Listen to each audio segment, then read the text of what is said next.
I wanted to get a divorce. I hung in there as long as I could for 17 years. I married a man and he was having an affair. Never ever be with a man. There's one thing that I regret with every fiber of my being. What's your biggest regret in life? Regret having a boyfriend. That I was pregnant with our second child, and hold on before you're like, how could you give children to a man? Shut the fuck up. This is my biggest regret about having kids later in life. One moment, one choice, a lifetime of regret. Hear women share their deepest truths, and if it hits home, subscribe for more raw stories. How old are you? 72. What is something you regret the most in your life? I regret that I had to get a divorce and my kids were like 7 and 12 years old. I never wanted to get a divorce. I hung in there as long as I could for 17 years. So you stayed in a relationship that you weren't happy with for 17 years? I wasn't unhappy the whole 17 years, but I was partially unhappy, like not really fulfilled, nothing like what I have now. So if someone's in a relationship that they're unhappy with and they're in the early stages of it, what would you tell them? Well, you have to have open communication and talk to each other. You got to look at what is making you unhappy and see if that person is willing to work and meet you halfway. And if they're not willing to work at it with you or acknowledge what the problems are or acknowledge your feelings, then you should get out of the relationship. They know me as Letty here, is my nickname. I turned 90 January the 23rd.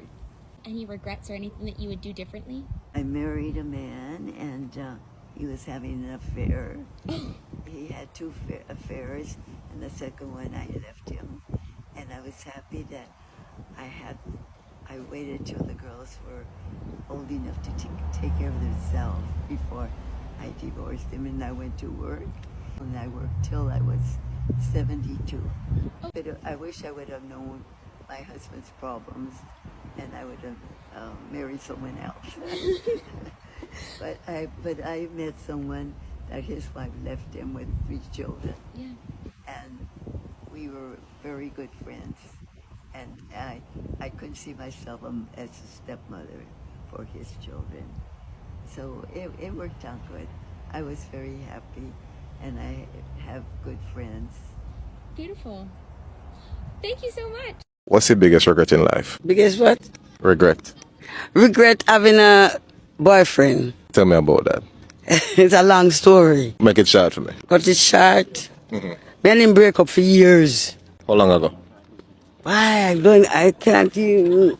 Just a short period of time. Is there one thing that he did where you're like, all right, cool, you know what? At least when I left that relationship there?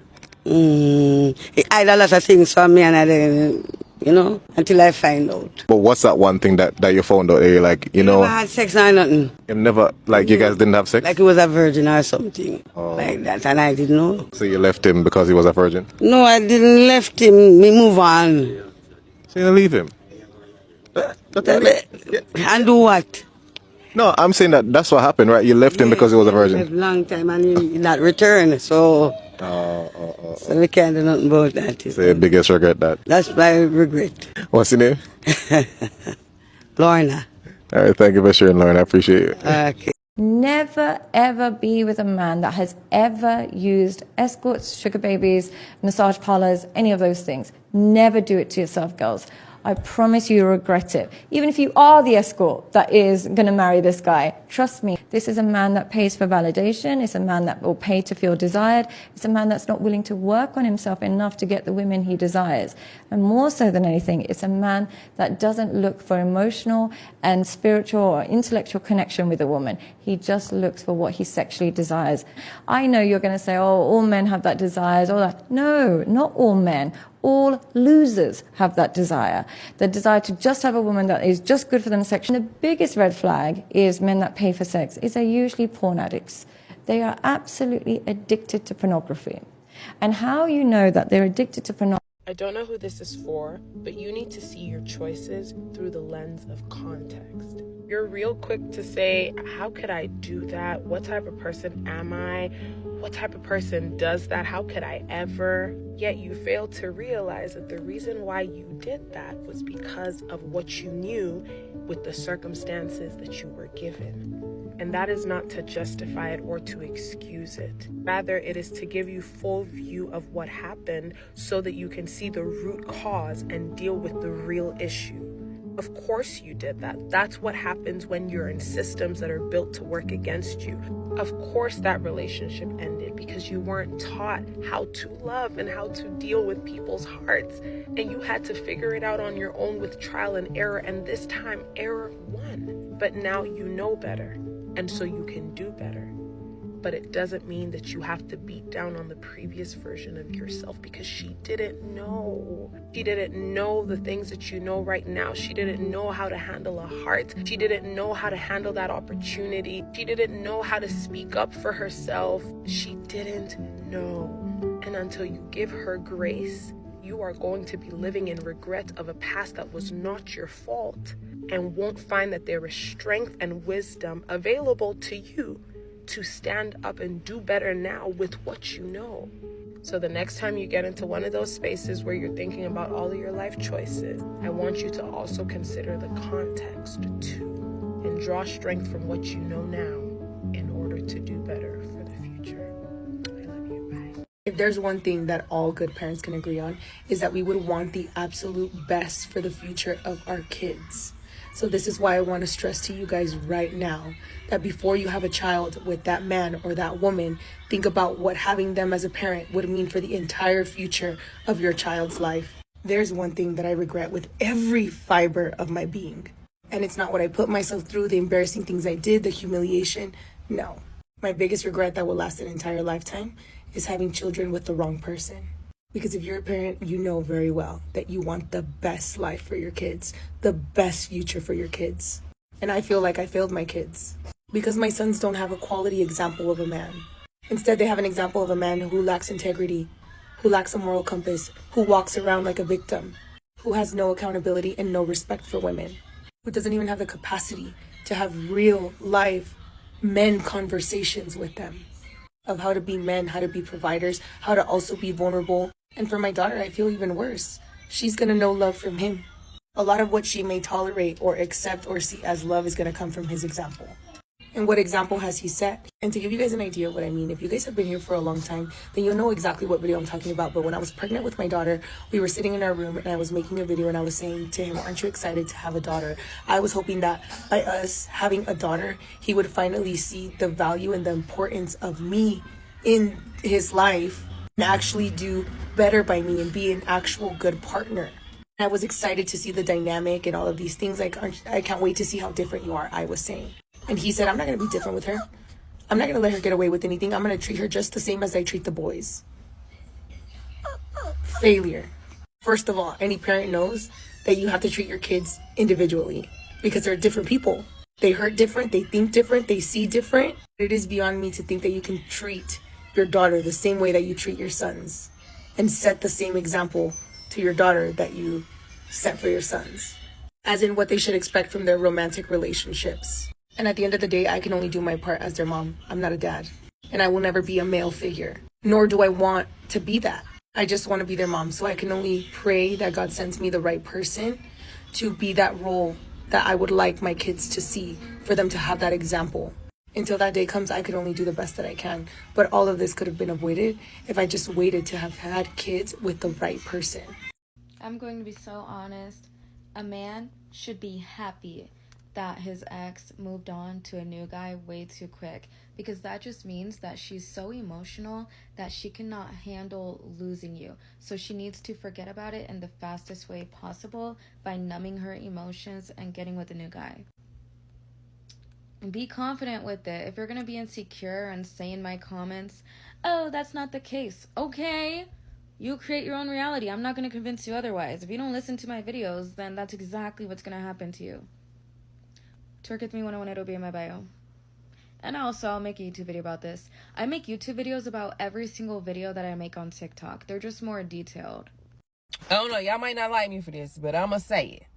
Okay, the biggest thing you can do, the biggest L you can take is fumbling your man while he's trying to get his shit together. I'm not talking about a bum ass nigga, okay? I'm not talking about one of them. I'm talking about a man who genuinely has a plan, who knows where he's going, okay? He might not have it all together, but he's on his way there, okay? And the worst thing you could do as a woman is fumble that shit, okay? Yeah, I know. Oh, it's a give and take holding the man down, because there's no guarantee that he'll still be there once he get on his feet or get to where he wants to be at. That's why you have to go for character, okay? Choose your man with a good character. Fuck how they look. Fuck how much money they got. You better get you a nigga with some character. Cause hear me out. Y'all be quick to hold a nigga down while he in jail. Like niggas be locked up 8-9 months. Oh babe, I ain't going nowhere. This pussy yours. This shit don't lie. Not of this, not of that. Can't nobody fuck with me. Let a man try to get his shit together. You ain't paying my bills. You ain't doing this. I can't fuck with you. Like, yo, you gotta pick your battles. You gotta pick your battles and choose wisely, okay? Get a man with some good character, and you ain't got to worry about it. You'll be set for life. You don't have nothing. Lock in with that man. If he doing what he supposed to do, lock in. Yeah. I mean, hey, I'm just a messenger. I don't know. If any of you guys feel comfortable enough to speak on having an IUD specifically, really any form of birth control, I'm open ears. I got the IUD probably about 3.5 years ago, and it probably is the worst thing I've ever put in my body. And like, it took a while for me to accept the fact, because I had the little thing in your arm, the little next thing, and that wasn't that bad. But you know, in my opinion, at this point, all birth control is bad. Like, it's literally a foreign object in your body. But I feel like this IUD is like killing me. I was younger, so you know, there really educate myself much on it, and yes, that's my own fault, but I was at a point where I already had a kid, I didn't want another one, and I was at the point where I was gaining control over my sex life, so I wanted to prevent pregnancy. And at the time, I thought it was responsible, but now I see, like, I should have just took control over my sex life and not got that shit, because now I got to get it out. And I'm super scared, super terrified, because I hear so many horror stories, and like, getting it put in, I damn near fucking died. I was like, how do people do this all the time? Like, there is no fucking way. This should be illegal. Like, I felt like my uterus was being ripped out. So I can only imagine how it feel coming out. And I'm asking for y'all's. I didn't even share my own experience. But I literally get the worst cramps. I stopped getting my period. But also, I don't eat meat. And I've heard some stories about, like, being vegan and not getting your period. So I don't know. I thought it was my IUD. So I don't know, still researching that. But worst cramps of my life, no period, super moody, bad hormonal acne. My moods are all over the place. Like, I feel like I'm not me. Like, I don't know any other way to explain it other than I'm not myself anymore. Oh yeah, any women who want to share their stories, I'd love to hear it, because I know I can't be the only one that literally regrets getting it and never will get on any form of birth control ever again in their fucking life. Like, I'm not getting my tubes tied. I'm not doing none of that shit. I'm just going to be more proactive. That's the only thing I can do. And it sounds cliche, but don't come on here being negative, because you'll get blocked. Like, I'm at a point where I'm not going to argue with you. I'm going to just block you. This is my biggest regret about having kids later in life.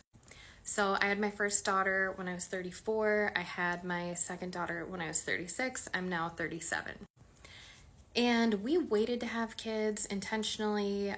You know, it's something we talked about, prayed about, but I really wanted to be financially stable before we had kids. That was the main reason. I also wanted to travel and enjoy being married. So we were married almost 10 years before we had our children.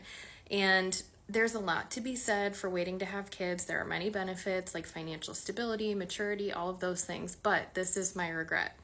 I genuinely regret not having them sooner. And here's why. When you're a female, especially, if you wait to have kids until your mid to late 30s, as you know, your risk of complicated pregnancies, birth defects, genetic disorders, those go up as you age. Your chances of getting pregnant goes down. And you're just more tired, you're more exhausted, and it's harder on your body. And the thing is, we absolutely love having kids. And I kind of have this feeling like if we would have had kids 5 years sooner or 10 years sooner, we would probably have another kid or two because we just love our children so much. And something that people don't talk about or tell you about having kids, and some people do, I guess, but it just gets better and better. Our 3.5-year-old is absolutely amazing. I know I'm biased because I'm her mom, but she has the coolest personality. She's so fun. She's fun to hang out with. And she's just like your little buddy that you want to do everything with. It's amazing. And she has her own personality. And it's honestly like the sweetest, most incredible thing. And I do think that our culture, especially in America, has fed this path to women that after college, you need to focus on your career for the next 10, 15 years and then maybe have a family. The focus is definitely not, go to college and have kids and figure out career later. So I went down that path. I had a very successful mother. She's amazing. She did incredible things with her career. I went down that path as well. Started my own business right out of college, did that for almost 15 years, built my career, had a lot of purpose, enjoyed what I did, but I can honestly tell you that nothing compares to the purpose, contentment, and joy that I experienced from being a mom and having children. And it's true, you only get so many eggs, you only have so much time. Women have this finite window where you can get pregnant and start a family, and it's worth it. Yes, it is easier in many ways to wait so that you have that financial stability and maturity and a marriage and all of those things. And that's super important, but you don't get time back. That's the thing. So my biggest regret is that my husband and I did not have kids sooner because we both love being parents. And it's just different with him being 44, me being 37. It's hard to imagine having another baby so close together. So that is our experience having kids later in life. And I'm genuinely curious what you guys think. I'm going to tell you guys about one of the biggest regrets of my life. Story time. This was back when I was with my abusive ex-husband. He was horrible with our money. He was always spending it to make horrible financial decisions, like the time he bought an old Cadillac and convinced himself that he was going to remodel it and it was going to be worth a lot of money. Anyway, that never worked out. But we were always moving from apartment to apartment and getting evicted, and our furniture getting repossessed and cars getting repossessed. I was only 20 years old. My brain wasn't fully developed. I was, young and dumb. So one of the times, right before we had got evicted from somewhere, I realized that I was pregnant with our second child. And hold on, before you're like, how could you give children to a man? Shut the fuck up. Again, I was 20. Listen to the goddamn story or keep scrolling. So I had realized I was pregnant with our second child, and he had decided he was done with the marriage. And of course I was devastated. Gosh, I was so fucking dumb. So we moved in with his sister, and she was already his mom was living with her. She had a child, and it was just a 2-bedroom apartment. So she had all of us in her 2-bedroom apartment.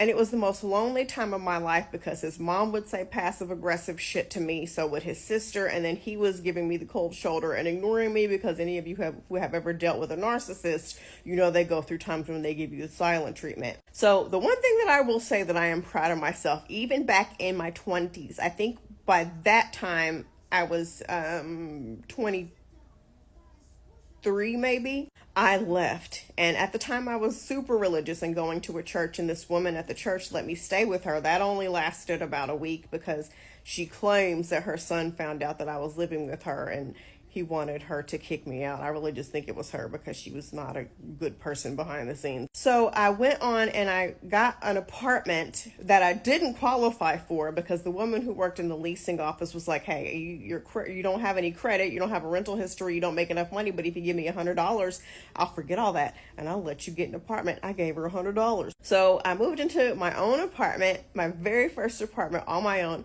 with me, and I was pregnant. I think I was 3 or 4 months pregnant at the time. And I got this job at an auto magazine place. And at the auto magazine place, I met this lady who was at the time 50 years old. Me and her became best friends. I did have a car, but it stopped working. So this woman was kind enough. She wound up moving into that same apartment complex, and we split the referral bonus. She would give me rides to and from work. Every Saturday was our day to get up early, go grocery shopping, find new spots, and go out to eat. And she would let me vent for hours about my then husband and the dumb shit that he would do. she would entertain my religious psychobabble about how I believed that God was going to bring me and my husband back together. And there was one time when I was convinced, because I heard some woman say that if you really want God to bring your husband back to you, then you have to, you can't disrespect him, and you can't let other people disrespect him. So keep that in mind. So there was one day I'm talking to my best friend about something stupid that he did. And after almost a year and a half of hearing me vent and complain and hearing the horrible things that he had done to me, she said, "You know what? I'm really tired of your husband acting like an asshole."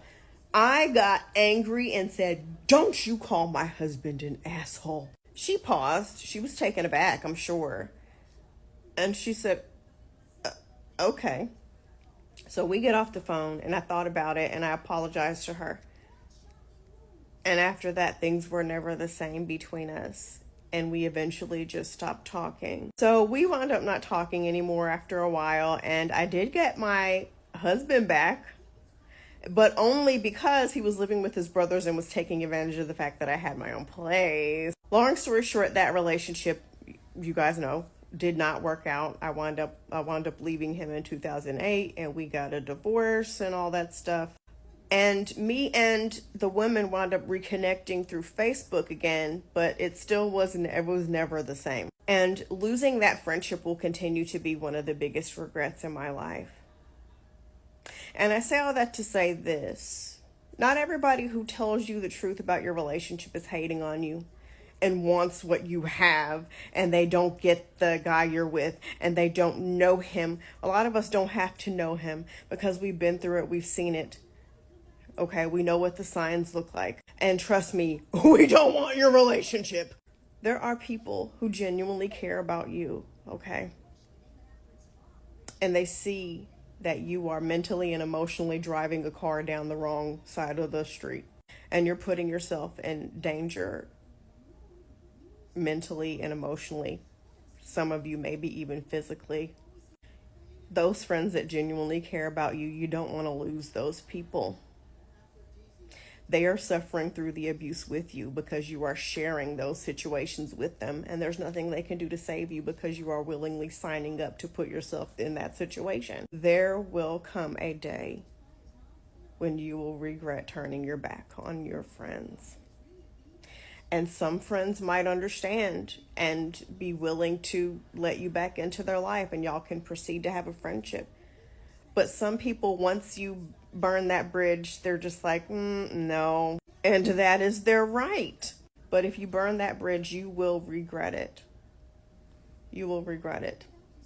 Because men come and go, but great friends are so hard to come by. So when you have them, you hold on to them, and you value them, and you cherish them. All these "it's me and my man against the world" bullshit. That's not healthy for y'all to be codependent on each other, and you don't have nobody else that can breathe some fresh air into your life and give you feedback or to hang out with. Like, you're all each other knows. That whole relationship is it. That's not healthy. Healthy friends are the ones you turn to when that relationship is over and there's nobody else there but you. Healthy friends are the ones who keep your senses alert during that relationship when shit is happening. They were there for you before, or mine wasn't because I didn't meet her till after, but some of you have friends who were there with you before that relationship even started, and they knew you first. Stop putting these dumbass men above your friends, because I promise you, you will regret it. You might go on to get other friends, as I have, but you will always regret the ones that you turned your back on, especially if you chose a man over them. Gosh, and you'll feel even more stupid once that relationship doesn't work out or if it gets worse.